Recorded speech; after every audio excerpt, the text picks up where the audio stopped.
रामायण की बात हो और हनुमान जी की बात ना हो, ऐसे कैसे हो सकता है। तो मैं आपको एक हनुमान जी की कहानी सुनाता हूँ। एक बार हुआ यूं कि विष्णु जी ने गरुण देव को हनुमान जी के पास भेजा बुलाने। तब तक हनुमान थोड़े बुजुर्ग होने लग गए थे।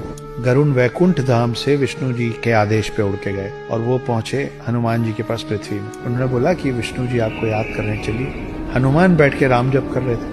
हनुमान बोले कि आप चलिए, मैं पीछे पीछे आता हूँ आपके। गरुण को लगा मुझे तो सिर्फ यही कहा गया था कि इनको इन्फॉर्म करना है, इनको सूचित करना है, मैंने अपना काम कर दिया।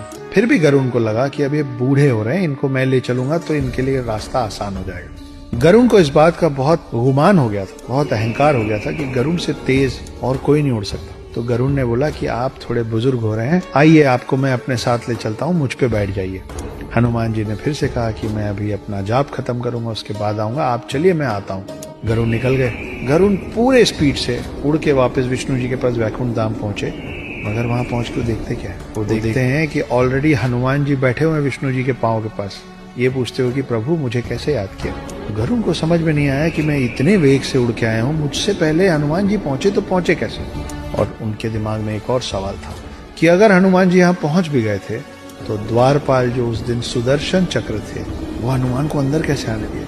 सुदर्शन चक्र ने हनुमान को विष्णु जी के पास आने से रोका क्यों नहीं। तो खोज शुरू हुई कि सुदर्शन चक्र है कहाँ, द्वारपाल सुदर्शन चक्र अगर द्वार पे नहीं है तो गया कहाँ। विष्णु जी मुस्कुराए और हनुमान जी बोले, हे हनुमान, कहाँ है मेरा सुदर्शन। हनुमान जी ने मुंह खोला और मुंह के अंदर से सुदर्शन चक्र निकला। सुदर्शन चक्र को इस बात का अभिमान हो गया था कि उससे ताकतवर कोई अस्त्र शस्त्र नहीं है, और गरुण देव को इस बात का अभिमान हो गया था कि उनसे तेज कोई उड़ नहीं सकता। हनुमान जी ने एक ही सफर में इन दोनों की सारी गलतफहमी दूर कर दी थी। वो अस्त्रों में सर्वश्रेष्ठ सुदर्शन चक्र को निगल गए थे और गरुण से पहले विष्णु जी के पास पहुंच गए थे। ये हैं हमारे हनुमान।